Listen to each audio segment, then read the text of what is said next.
परमेश्वर पिता का और उसके पुत्र और हमारे उद्धारकर्ता प्रभु यीशु मसीह का धन्यवाद हो। आज का जो मेरा टॉपिक है वो है प्रकाशित वाक्य, उसका 6 अध्याय 5 और 6 पद, रेवलेशन चैप्टर 5 वर्स 5 एंड 6। ये प्रकाशित वाक्य की श्रृंखला का वीडियो नंबर 31 है और यहाँ पे परमेश्वर के वचन में इस प्रकार से लिखा हुआ है, जब उसने तीसरी मोहर खोली तो मैंने तीसरे प्राणी को यह कहते सुना, आ।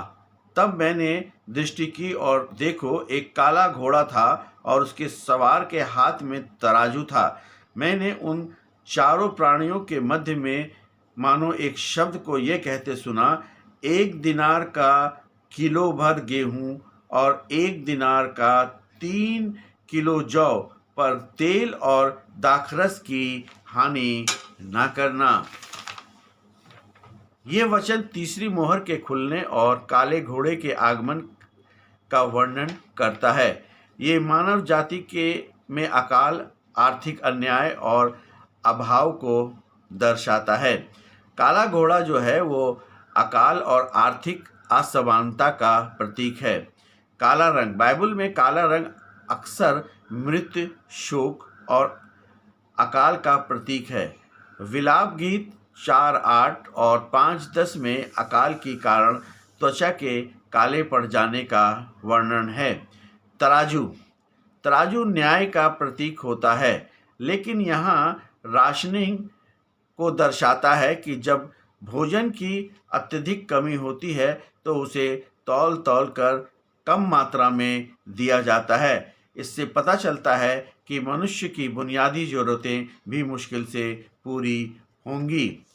परमेश्वर का नियंत्रण, तेल और दाखमधु की हानि न करना, ये दर्शाता है कि अकाल के बीच में भी परमेश्वर की एक सीमा है। वह पूरी तरह विनाश की अनुमति नहीं देता, बल्कि मनुष्य को पश्चाताप के लिए एक अवसर प्रदान करता है।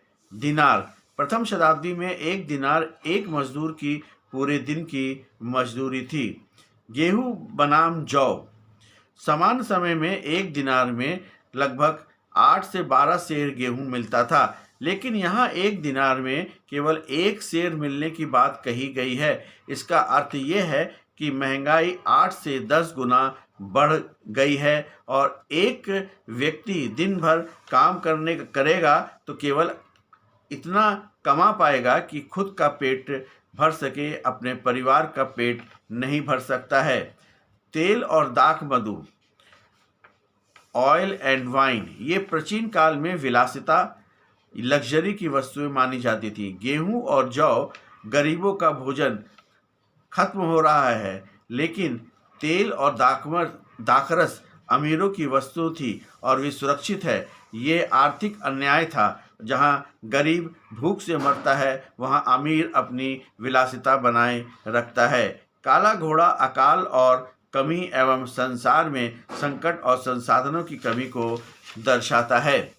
हाथ में तराजू, कठोर नियंत्रण, महंगाई जिसको इन्फ्लेशन कहते हैं, और अर्थव्यवस्था पर सरकार का सख्त नियंत्रण है। जौ, गरीबों का भोजन और समाज के निचले वर्ग पर पड़ने वाली सबसे भीषण मार थी।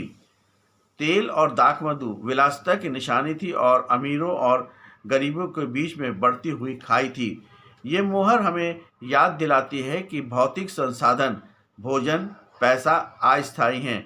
जब संसार के आर्थिक तंत्र चरमरा जाते हैं, तब केवल परमेश्वर का वचन ही जीवन की रोटी है जो हमें तृप्त करता है। ये वचन हमें लालच के विरोध में चेतावनी देता है और सिखाता है कि न्याय केवल परमेश्वर के हाथ में है।